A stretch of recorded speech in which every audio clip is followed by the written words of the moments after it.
ભરૂચમાં કોલકાતામાં trainee doctor સાથે દુષ્કર્મ અને હત્યાના મામલામાં ઠેર ઠેર વિરોધ પ્રદર્શન યોજાઈ રહ્યા છે ત્યારે ભરૂચ ઇન્ડિયન મેડિકલ એસોસિએશન દ્વારા શહેરના સાંજના સમયે કેન્ડલ માર્ચ યોજી આરોપીને કડકમાં કડક સજા કરાય તેવી માંગ કરાઈ હતી। ભરૂચમાં કોલકાતામાં ટ્રેની ડોક્ટર સાથે દુષ્કર્મ અને હત્યાના મામલામાં ઠેર ઠેર વિરોધ પ્રદર્શન યોજાઈ રહ્યા છે ત્યારે ભરૂચ ઇન્ડિયન મેડિકલ એસોસિએશન દ્વારા શહેરમાં સાંજના સમયે કેન્ડલ માર્ચ યોજી આરોપીઓને કડકમાં કડક સજા કરાય તેવી માંગ કરાઈ હતી। કોલકાતામાં ટ્રેની ડોક્ટર સાથે રેપ વિથ મર્ડરનો મામલો સામે આવ્યો છે, જેના સમગ્ર દેશમાં ઘેરા પ્રત્યાઘાતો પડી રહ્યા છે અને દેશમાં ઠેર ઠેર વિરોધ પ્રદર્શન યોજાઈ રહ્યા છે ત્યારે આજે ભરૂચના તબીબોએ ઇન્ડિયન મેડિકલ એસોસિએશનના નેજા હેઠળ સવારથી પોતાની ઓપીડી સેવા બંધ રાખી માત્ર ઇમરજન્સી સેવાઓ જ ચાલુ રાખી કોલકાતામાં એક ટ્રેની ડોક્ટર સાથે થયેલા દુષ્કર્મ અને હત્યાના વિરોધ નોંધાવ્યો હતો।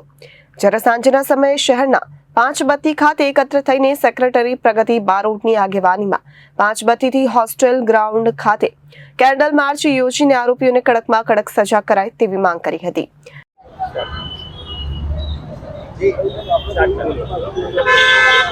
નમસ્કાર, હું doctor Pragati Barot, honorary secretary IMA Bharuch.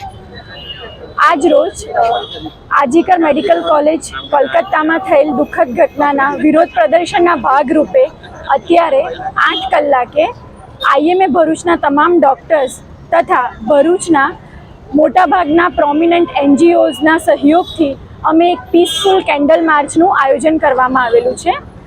આ કેન્ડલ માર્ચના સંદર્ભમાં અમે તમામ ડૉક્ટર્સ આરોપીઓને સજા મળે તથા મેડિકલ ફ્રેટર્નિટીમાં કાર્યરત એવા તમામ ડૉક્ટર્સ અને હોસ્પિટલ સ્ટાફની સેફટી અને સલામતી માટે કાયદાકીય નિયમોનું પાલન થાય એ માટેની અપીલ કરવા માંગીએ છીએ।